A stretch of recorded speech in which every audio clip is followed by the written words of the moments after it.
Salve, pesados! Vamos lá? A aula de hoje então é sobre a chegada dos franceses e holandeses ao Brasil, além também de nós falarmos um pouco sobre os quilombos e a forma de resistência. Nós devemos entender o seguinte, vamos começar já sem mais delongas para a gente não perder muito tempo. Devemos entender o seguinte, a América ela é dividida entre territórios de Portugal e da Espanha, dividida pelo Tratado de Tordesilhas, assinado lá em 1494, ok? Dentro desse cenário, nós pensamos o seguinte, só existiam Portugal e Espanha no mundo? Não, existiam outros reinos, existiam outros estados que também queriam dominar outros territórios. Entre esses estados estavam franceses e holandeses. No primeiro momento a gente tem que falar sobre o domínio francês.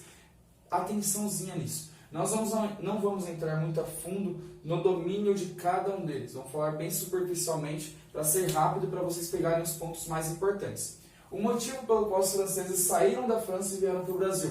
Eles estavam sofrendo perseguição religiosa.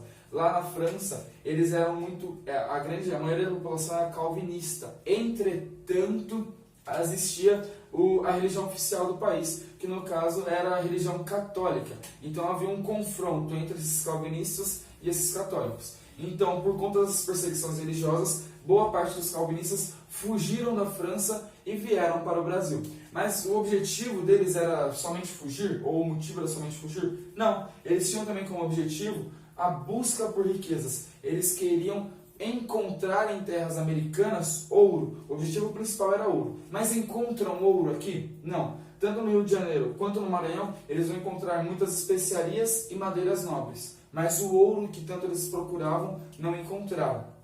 Nas duas colonizações, tanto no Rio de Janeiro quanto no Maranhão, eles tiveram uma relação muito boa com os indígenas, certo? Entretanto, essa relação ela começou a ser mal vista pelos portugueses, que começaram a ficar com medo de perder os seus territórios de vez, que iniciaram expedições tanto no Rio de Janeiro quanto no Maranhão para conseguir expulsar esses franceses do nosso território, efetivando principalmente sobre o governo de um carinha chamado Mendesá. Ok? Então os franceses vieram para cá encontrar riquezas, encontraram muitas riquezas, mas posteriormente foram expulsos pelos portugueses. Fechado? A questão da Holanda ela é um pouquinho mais importante do que os franceses e por isso eu vou me deter um pouco a falar sobre a Holanda. Ok? Vamos lá. Como que surge esse interesse da Holanda? Na verdade, os holandeses já estavam aqui no Brasil há algum tempo. Lembra a relação de Pernambuco? Maior produtor de açúcar, a Holanda ela tinha uma participação efetiva nessa produção do açúcar aqui no Brasil. E eles querem um maior controle sobre isso. E eles vão utilizar uma coisinha que vai acontecer entre Portugal e Espanha para efetivar ainda mais essa participação na produção do açúcar aqui em nosso território. Vamos lá.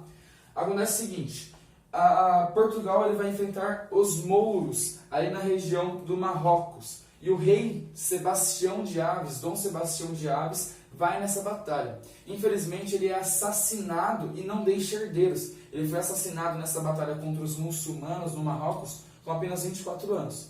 O sucessor ao trono por parte materno, ou melhor dizendo, o sucessor ao trono português, o que viria a suceder Dom Sebastião de Aves, era o rei Felipe II da Espanha. E esse rei Felipe II da Espanha, agora ele passaria a ter controle também sobre Portugal, certo? Então, esse rei, que antes só governava a Espanha, agora vai governar nos dois territórios que ficam na Península Ibérica. Por isso chamado então de União Ibérica.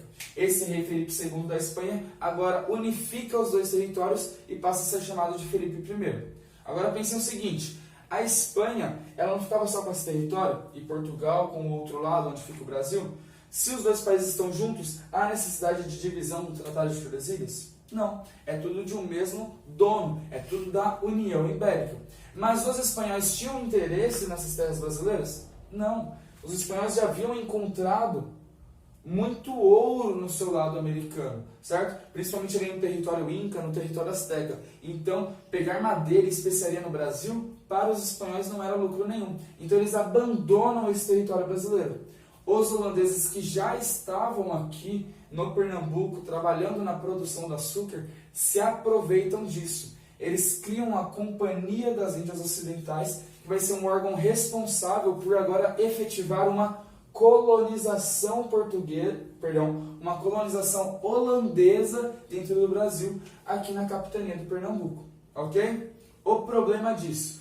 Os holandeses não tinham um bom relacionamento com os senhores de engenho português, ok? E quando essa União Ibérica ela chega ao fim, no ano de 1640, quando essa União Ibérica ela chega ao fim, esses senhores de engenho portugueses, eles voltam a estreitar o seu contato com a corte portuguesa, tudo bem? Então Portugal volta a unificar seu território, volta a se separar da Espanha e agora se estabelece novamente como proprietária do Brasil, ok? E esses senhores de engenho portugueses estreitam relações comerciais com Portugal novamente. Se eles estão novamente agora apoiados pelos portugueses, eles queriam ser dominados pela Holanda? Obviamente que não. Então vai surgir um movimento de insurreição pernambucana, ou seja, os senhores de engenho, os colonos portugueses, juntos com indígenas escravizados, vão enfrentar os holandeses numa batalha, a principal batalha, a Batalha dos Guararapes, e vão expulsar esses holandeses da capitania do Pernambuco, os mandando lá para a região do Caribe, onde esses holandeses, por consequência, iniciarão agora a produção de açúcar por conta própria, só que numa outra região, na região do Caribe. Fechado? Essa daqui então é a parte do domínio da França e do domínio da Holanda. Outro ponto também importante que nós devemos falar é a relação dos quilombos. O que eram esses quilombos? Eram comunidades formadas por ex-escravizados.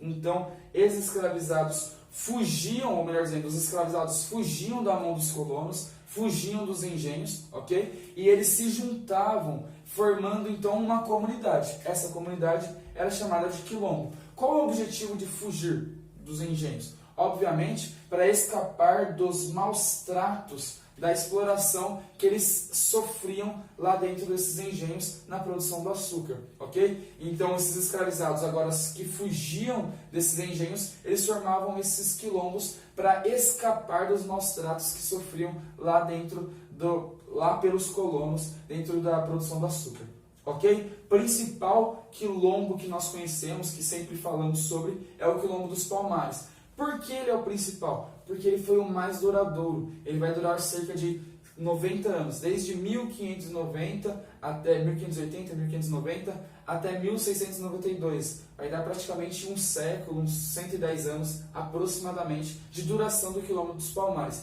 E o principal líder deles é o famoso Zumbi dos Palmares. Ok? Esse quilombo dos Palmares ele vai ser derrotado só lá em 1692 por um bandeirante, Jorge Velho. Ouviu essa palavra antes? Bandeirante? Então, esse é o tema da nossa próxima aula. Espero que tenham gostado dessa. E se ligue na próxima aula que falaremos mais sobre esses bandeirantes. Certinho, gente? Falou!